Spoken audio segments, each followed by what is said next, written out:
Welcome to the Customer First Thinking Podcast, episode 14. My name is Stephen Shaw, the host of this podcast.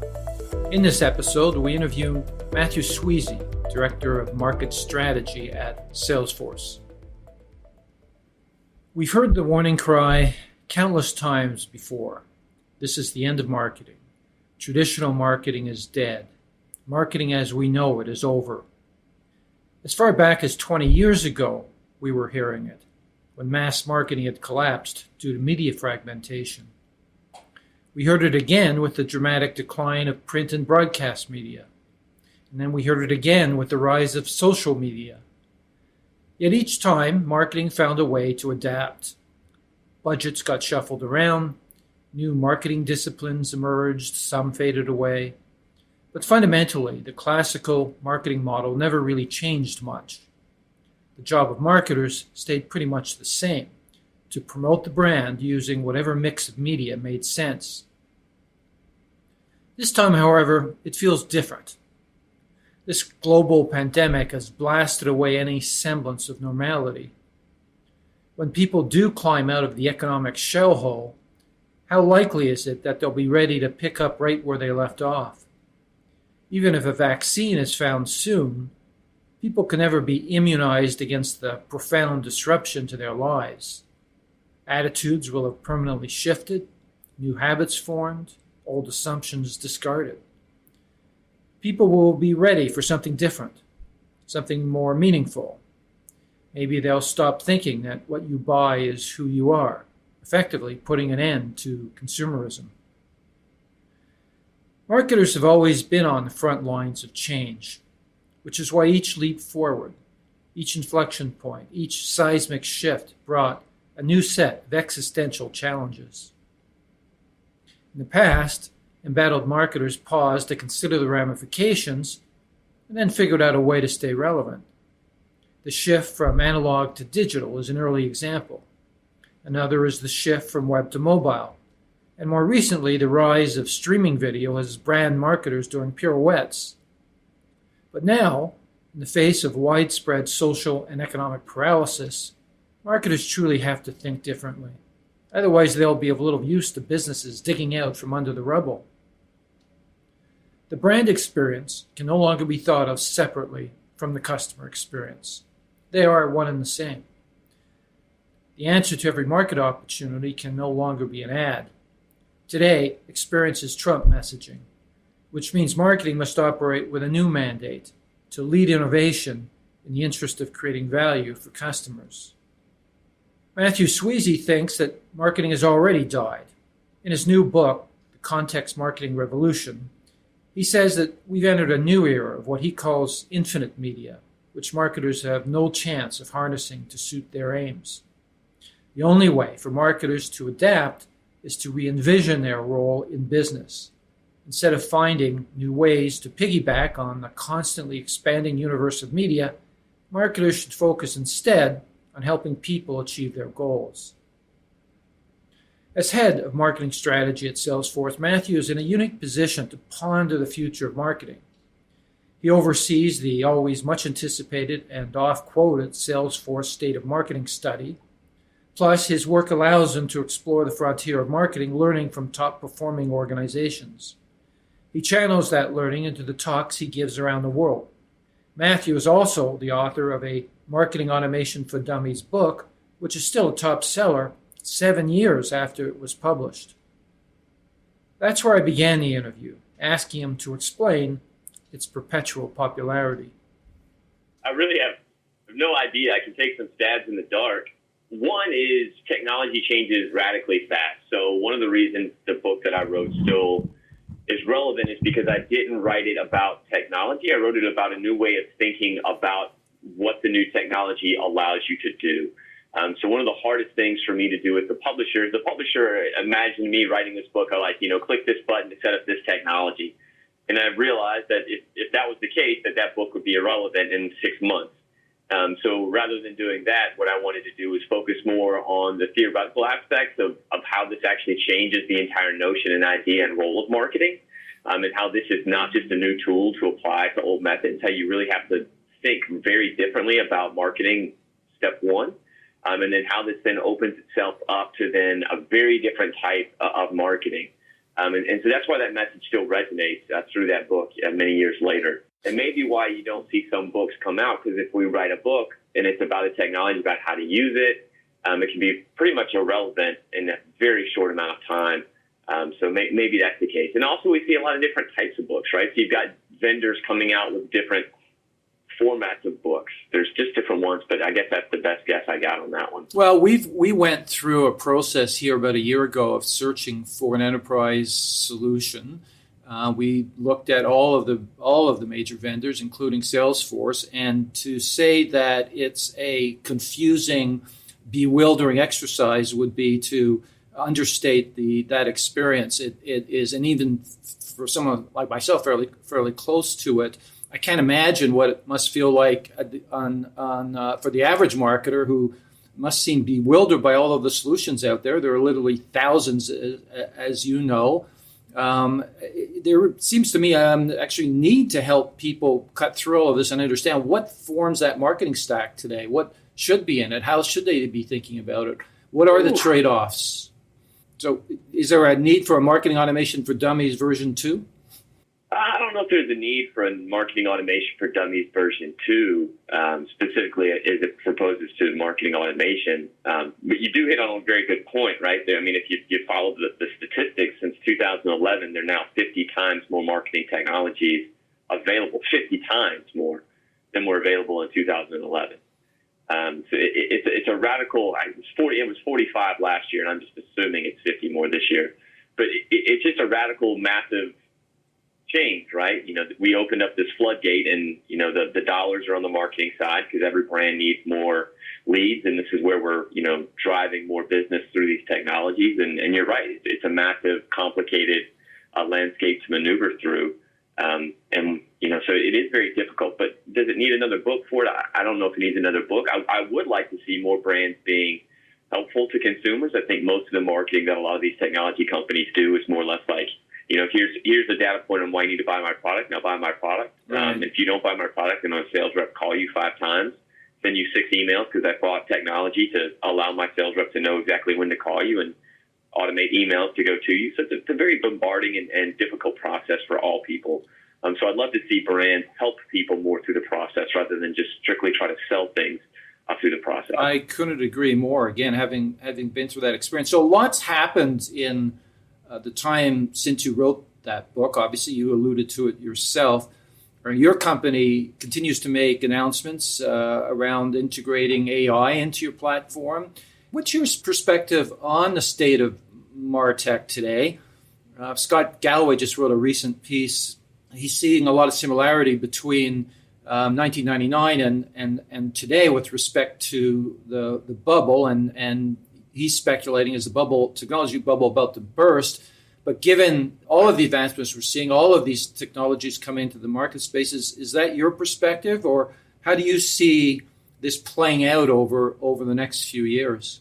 Yeah, I definitely agree with Scott. I've been saying the exact same thing, right? If we watch how specifically more of the IT infrastructure and the IT boom happened, we see almost step for step the exact same things.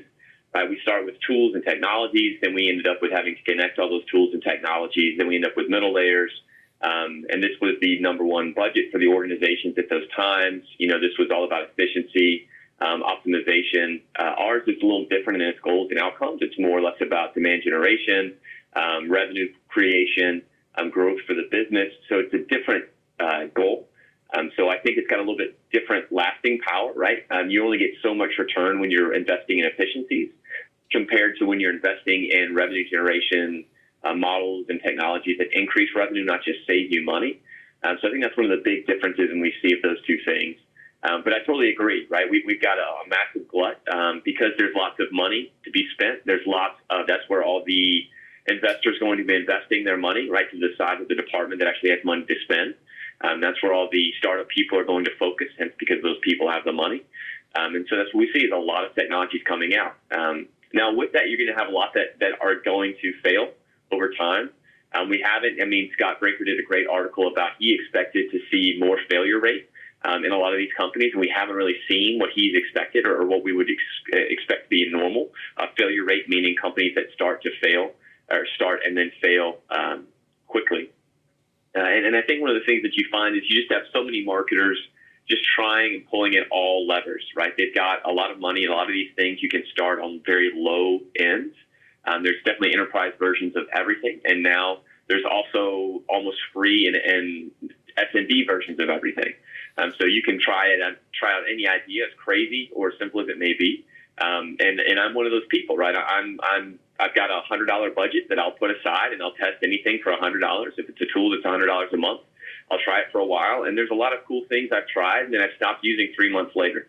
And a lot of those technologies have venture capital backing. But the point is a lot of them are on strategies that may or may not work for a long period of time. They may be so niche that it's a tool that only works for a certain amount of people. It may need to have a specific ecosystem to support it. So where I really think what's going to happen is the companies that are investing in a technology platform that are looking at, all right, we're going to invest in a core platform. That's going to be number one. That's going to be operational. We're then going to invest and then make that operational, and we're going to expand that out into how do we then utilize that? How do we push that forward? I think those companies, the companies that are investing in technologies inside their marketing stack and inside their business that are focused in that type of a methodology will be successful. And those tools that work inside those ecosystems to solve serious problems are going to sustain. I think if a tool doesn't solve a serious enough problem, currently they're probably finding customers trying these things out. They probably also have a very high churn rate. People probably not finding the value they need to keep that budget because, as we know, there's plenty of other technologies pitching for that money, making cases for that money. And then the marketplace is constantly changing at a rate that is so rapid. Right? If the change happens to Google SEO search rankings, we need to then reinvest and reevaluate the tools that we use. If there's a change to any type of a data policy, right, like the California data policy that's about to be enacted, now that mandates that we have special tools and policies in place, which is going to suck up budget. And where's that going to come from? Yeah. We're probably going to have to drop tools or ask for more budget. It's going to be easier to drop tools that really aren't providing the value that we need. Right. And so I think it's a tough question, but I agree with Scott on a lot of that. Well, I mean, I just look at the content marketing space as probably an example of that, where you have this array of technologies out there supporting the content production process, some supporting the actual content experience. You can see, obviously, the need in that space alone for consolidation. And then you have the experience management platforms, companies like Sitecore and Adobe, that are approaching this from more of an integration perspective. And surely that is going to work itself out through consolidation over the next number of years, as some of these other technologies will, I imagine, as well. Yeah, and there's one other thing that we didn't talk about, right, which is, and you mentioned that we continue to acquire companies. And when you have larger companies that are continuing to acquire and invest in new technologies, a lot of these smaller players may just get squeezed out because, hey, if you've got a tool that can already do a part of that thing, it becomes very difficult to make a case to buy a new tool that does that plus something else. Right. So it's there's a lot of nuance that's going to happen. But I agree, it's going to trending towards a bubble. So I want to move on to your forthcoming book, which I'm quite looking forward to. It's titled The Context Marketing Revolution. And my understanding is that in that book, you're making the case that in this world of, you call it infinite media, and I might add the descriptor infinite content, the only way for brands to break through is context, quote unquote, which I'm interpreting to mean to helping someone in the moment. I completely get that idea. What led you to that idea? What's a pretext behind the book? Massive amounts of research. So first, the book's being published by Harvard Business, and the theoretical foundation of this book goes down to media theory. So this is why Harvard was willing to publish this book and excited to publish it. We all understand that there's a lot more noise, right? And we can throw air quotes on this word noise. And if we look at noise through this one singular lens, that all noise is noise and it acts and people react to it in the same way, we continue to think that the same marketing ideas that have always existed still play. Right? There's just more noise. We just need to do more of these things. What I was able to prove out through research is that we actually entered a new media era. And if you're not familiar with Marshall McLuhan or Harold Ennis, Neil Postman, any of these media theorists, The idea of media theory is that all consumer behavior is driven based off the media environment that they live in, right? The very notion of the ideas that we have, even as simple as like our notion of what is romantic love, what we believe to be attractive. These are things that are not native to the human brain. These are things that are learned and experienced through your interactions with media. So when I say infinite media, it's not just TV shows and Twitter. It's all things that are media and mediums, right? And so to your point of infinite content, that definitely falls within that definition of infinite media. So that was the first thing, is to say that we've entered into this new era. And I was able to actually mathematically prove this out at the actual date we entered this new era. And then if you break these things down and say, okay, if marketing is a game that we play given a certain set of parameters, hence the environment dictates the games that we can play, right? The old idea and the idea that we've had of marketing was created during a different point in time when there was a different set of foundations. And now we've entered a new time when there's a completely reset of foundations. It's a radically different era on all scales.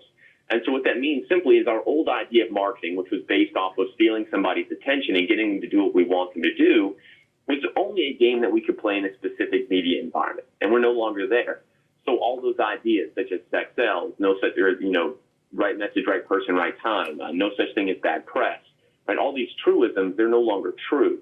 And so the whole point of the book is that we have to give up those ideas and we have to reset our foundations. And the question then becomes, well, then what do we reset our foundations upon? And I say it's very simple. It's this idea of context. And you can really break this entire book down into 3 words: with, not, on. We need to think about how we grow our businesses with our marketplace, not just how we force our messages and our products onto marketplaces. And when we look at what high performers are doing, this is exactly what they're doing. This entails new business model. This entails new definition of marketing, new executive leadership, new tools and technologies, new ways of thinking, new tactics. It's an entire reworking of this word that we call marketing. And so that's really kind of where this idea comes from. But it's deep research into both media environments as well as 11,000 brand interviews across 4 years as to what are high-performing marketing organizations doing. Context in the moment, meaning that you have a clear idea of the intent of a customer and you're able to provide that customer with the assistance they need at that moment in time. Is that the ethos behind this?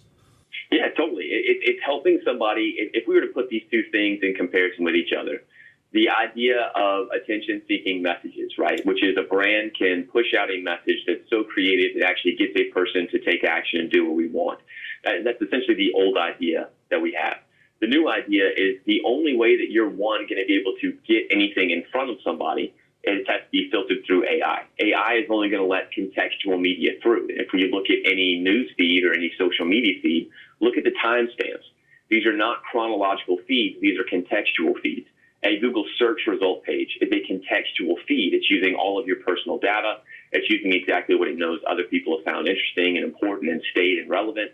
And that's what makes the contextual result page so powerful, and that's why we engage.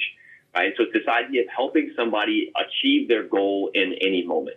And if you start then thinking about that as the definition and expand this and look at some ideas and say, okay, well, why is somebody on social media? Somebody's not on social media to read your white papers. And there's a great example. There's a B2B brand on Facebook, right? And they have 2 different things that they post. One is they post a comic every week.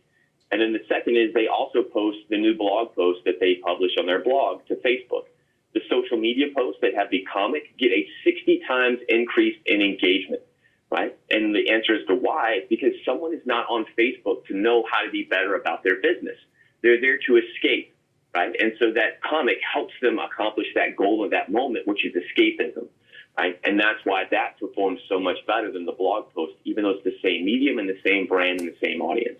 It's interesting because I just finished a book called The Merchants of Truth, which deals with the whole BuzzFeed, Washington Post, New York Times, and Vice phenomenon. And it talks specifically about that issue of the metrics driving the content selection today, even for organizations that are more traditional, such as the New York Times, now relying on those exact content metrics. But it creates this tension between escapist content, I think, as you're describing it, and more thoughtful content in the editorial judgment. How do you reconcile those forces? The need for people for that escapist content trumping more profound and serious content that the editors believe that person would benefit from reading. Doesn't everything get swamped eventually by clickbait and escapist content? Isn't that the dilemma facing the whole content marketing space these days?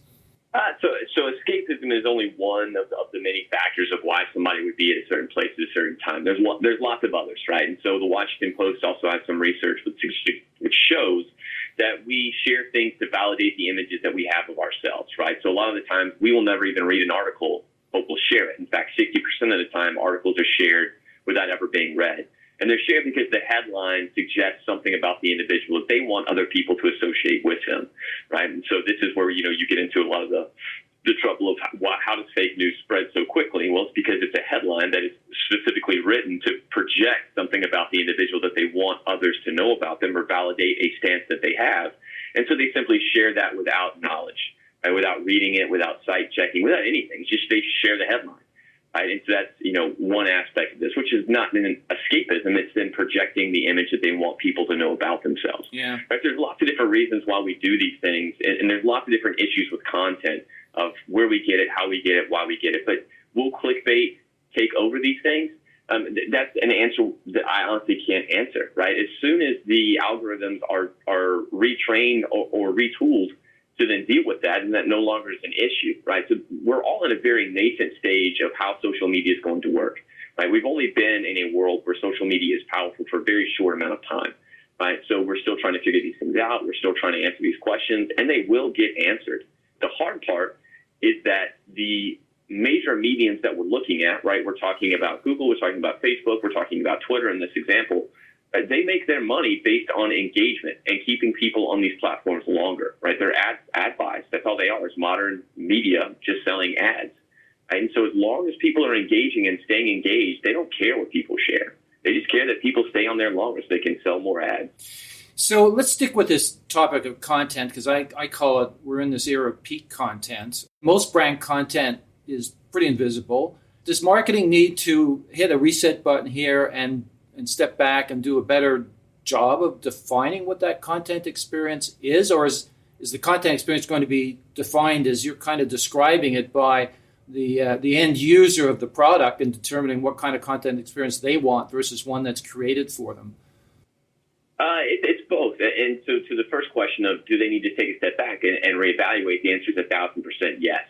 Right. And so when we talk about what is context, right, context, as I define in the book, is a factor, is 5 things that combine to make context, right? It's a diagram. It's not a single thing. It's a factor of many things. And one of the biggest factors and plays to making something contextual is, can it reach a human-to-human level, right? So when we do the mathematics, if you say, okay, brand has 1 million followers, what kind of a reach does that give them? Well, 135 people have the exact same social power as a brand with 1 million followers, right? So we have this ability for individuals to share content. When brands simply look at content and say, I am a brand, I should make content, I should distribute this content, that's really not taking the example that consumers and actually what works in the modern reality, right? That's simply just saying, let's do what we know worked in the past era. And the past era was magazines, TVs, branded promotion, right? That it was a centralized idea of creation of content and distribution. We need to look at this idea of how do we actually engage people, right? With social media, the highest value of social media and modern media is not free distribution, it's direct and personal engagement. And when brands can shift their idea of, I'm supposed to be creating this white paper and forcing it onto everybody, to then remember those 3 words, with, not on, that is on. That is, how do I create a message and force it on people to get them to read and do what I want? That's not what we're talking about. We're saying with.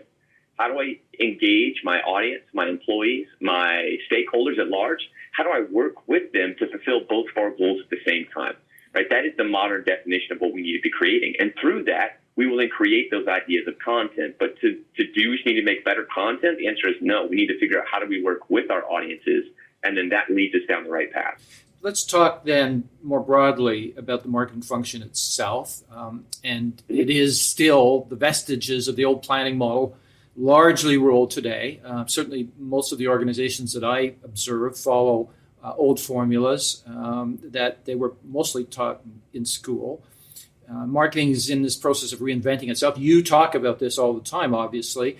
But is the issue here, what's standing in the way is, A, the business model and or organizational model of most businesses don't allow for the kind of interaction or engagement with customers that you just finished describing. That is, marketing still set up with a prime mandate to drive growth and sales, not a prime mandate to make customers the happiest people on earth. And the other issue is the way organizations are factionalized with different groups operating by different measures, often nothing to do with the customer. Is what you're describing an impossible leap without first figuring out what that new organizational model should look like? Yeah, you're correct in a lot of that, but that's not the first step. So when we break down the data, the number one key difference between a high-performing marketing organization, which is only 16% of all organizations globally, and everyone else, is executive buy-in to a new idea of marketing. That is the number one key trait of a high-performing marketing organization. Under that definition is a new idea of marketing, where the old idea was the department to create messages to drive people to the product, where the new definition of marketing is the sustainer and owner of all experiences, right? So that's the difference that we find. And when that change happens, then everything flows from that change, right? Because then the executives say, aha, I'm no longer just hiring somebody to do X, Y, and Z. Because if the executives haven't changed their idea, they're still going to hire and mandate and expect the old idea to be executed upon. And it doesn't matter if the new marketer that they hire says, hey, that's not what we need to be doing, right? That's what the executives think that needs to happen. Hence, that's what's going to happen. So number one key trait is buy into a new idea of marketing, and then everything flows from that. Getting that top-down permission is the challenge, isn't it? Because the markets reward growth, not virtue. How does a senior executive come to the epiphany, if you will, that thinking about customers first is going to actually be the path to profits? And it's interesting because your boss, Mark Benioff, recently wrote in the New York Times that businesses have to value purpose as much as profit. He goes so far as to say that capitalism, as we know it, is dead. You argue that the highest form of purpose is co-action. What did you mean by that? When we talk about purpose, we talk about stakeholder theory, right? The purpose founded in stakeholder theory, where it's not just your job of the company is to, like Tom's, like someone buys a pair of shoes, you give away a pair of shoes. That's not necessarily what purpose is about. Purpose is about making sure it's grounded in stakeholder theory, where customers, communities, partners, the entire ball of wax surrounding your organization and where it lives and where it exists and the community exists within, that is the goal, right? Some people use the term triple net profit.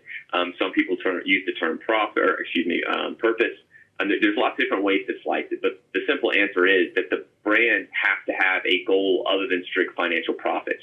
I mean, this is not a new concept, right? This has been written about for decades, right? E.F. Schumacher, Small is Beautiful, is probably the seminal book on economics that proves this theory out. Then you have The Experience Economy, which came out in 1999 by Joseph Pine and Jim Gilmore, which talks about, experiences as the highest form of economic value a firm can create. And then we keep moving forward in time, and it's this idea that it's not about strict financial profit. It's about how do we create a better society and a better world, and those brands have a lot of power over brands that don't, right? They're able to think about things differently. They're more durable, they're more sustainable. They have, greater retention of employees. There's just so many positive impacts, and it breaks down to when I did the research with the Economist Group, we found that brands that are purpose-driven are 2.5 times more profitable than those that are not. Right. It's all of the above. So your boss Benioff also made this other statement, which I want to ask you about. So he made this provocative statement that Facebook is the new cigarettes, I think he calls it. And meanwhile, of course, you're hearing Zuckerberg talk about his organization starting to shift to more privacy-focused messaging and as a social networking platform. So you talked quite a bit about the use of social media helping to shape the conversation earlier. How do you see this tension playing out over the next few years? So this tension between what Facebook represents today, which, as I said, I think you said that it's largely a media to support advertising, versus what it should or could be. Where do you see that going over the next number of years? First off, the comment about, it's the new cigarettes. And I've said the exact same thing for many years, right? I've always said that, social media is the modern day smoke break. And what both of us mean by that, myself and Mark, means that consumers are now turning to that rather than cigarettes to take a 15 or 10-minute break out of their day, right? You're not getting up from your desk and walking outside to take that break. Rather, you are shutting down your work. You're pulling up Facebook for maybe 5 minutes or 10 minutes, and you're using that to then supplement that break that you used to use the cigarettes for, right? It's simply a way for you to take a break from the rest of your day. Go back to that point of escapism, right? That's the exact same thing. You would go out not because you needed a cigarette. Well, those became addictive after a period of time, right? But it was more or less for you to take a break. That was one of the number one reasons people smoked, right? Was a social activity to get them away from the task at hand. So you just kind of think about that. That's what we mean by that definition. So it's not that social media is completely damaging, like we're saying cigarettes are in health capacity for lungs. We do know overuse of social media is damaging, but that doesn't mean that social media is damaging, period, right? It's depending on how you use it, like all things. Right. Starting from that point is kind of what we mean by that. And then how do we see these things moving forward? The answer is I don't know. I think social media, like I said, the greatest benefit, and I think Zuckerberg is definitely doubling down on this, right? Because they bought WhatsApp. WhatsApp is the number one most downloaded application of 2019. Right, it is a direct messaging communication platform, and where they will move to. Right, we must think about a post-ad world. Right, that is 1,000% where we're moving to. So one of the things that we didn't talk about is the ad tech boom, and will ad tech exist? I do want to talk about that actually, because there's a great story in the New York Times about exactly that today. Yeah, yes, we're all these things are coalescing and colliding at the exact same point in time. Right, so consumers don't want ads. These platforms make all of their money from ads. And they're still forcing ads, and you have all this technology making ads better targeted, better delivered, and now you're starting to see the kinks in this armor, right? So we've got, the California law coming out, you had GDPR come out, and you've got all this data privacy, which really puts a kink in this ad platform system. So where are they going to have to go? Well, they're going to have to find a new way, and if you start looking at China, right, look at, WeChat over in China and how it functions. It is an entire economy inside of a social application, right, where all things are able to be bought, sold, and then there's different ways that the brand can monetize. Let's say the brand, I'm seeing the media platforms. They can monetize in different ways. So it's not just an ad-serving platform. It becomes much more intrinsic. And I really do think that's where they're going to have to go, is they're going to have to find a way of how do we then create better communities? How do we monetize those communities? How do we let people, interact, and how do we support that, rather than just how are we a newsfeed selling ads? So that's, I think, where they have to go, and he's correct. So if you look out at the big players now, Apple, Google, obviously Amazon, Facebook, who do you see being closest to achieving that sort of state of nirvana where they become a fully enveloped ecosystem? None of those are close to nirvana. There's so many different pieces and players and ideas and access that you're talking about, right? One, so Google is mostly a search engine. They don't really have a social network. They tried one with Google Plus, that failed. Facebook is a social network, doesn't necessarily have a search engine in terms of Google, right? You definitely can search. There's lots of things. You've got different forms and flavors. You've got communities. So there's all different types of things, and they're all really disparate. So a lot of the bigger questions that we haven't answered that we can't answer will probably be answered by a regulation. And I fully believe we are only one Facebook debacle away from massive federal privacy regulation. California is starting it. New Hampshire's got a law in the books that's coming out. And there's a couple of things that are going to have to be answered. One is data privacy. The things that we've just talked about are, does the consumer own the data? Do they know what data exists? Can they control it, right? That's what, number one, these laws are talking about. Number two is data portability. Can I own that data, and can I port it from one place to another? Right? All of these channels we've talked about are walled gardens. You can't you don't go from Twitter to Facebook and share. You have to go inside of there. If you want to do ad targeting, you have to use the data inside of that walled garden and inside of that, right? So that's another question, is in the future, will these channels then be will they really coordinate and combine into different things? Will they no longer be walled gardens, and will that be regulated? And I think probably will be regulated. Data is already being regulated. So there's a lot of questions we can't answer just because we don't know the regulatory environment. But you did reference this idea of an ad-free world. If that's the case, free and now goes away, maybe replaced, we like to say, by that term "help me now," which is exactly your context marketing question. The question is, though, the whole funding formula for this suddenly has to change. Are we moving to then an era of paywalls and subscription services as a means of getting around that? What's the answer to that big question? I mean, I don't know the answer to that question. And I didn't say ads will never exist in the future. I said a post-advertising world where we look at the use of ads in a fundamentally different way. Right? Ads are not a bad thing in themselves. They're bad when they're used in the wrong way. Right? So an ad is simply just a way to buy an impression in front of somebody. How you use that moment determines if it's a positive or negative experience. It's not the ad in itself that makes it a negative experience, right? It's not the platform. It's how it's utilized. And traditionally, how we utilize them is interruptive, right? So we say, we want to buy access to you, and I'm going to force you to look at whatever I want you to look at right now in this moment, right? It does not mean in the future we could not use those in a very different way. We can use them in a very different way now, just people don't do it. So that's kind of the point of that one.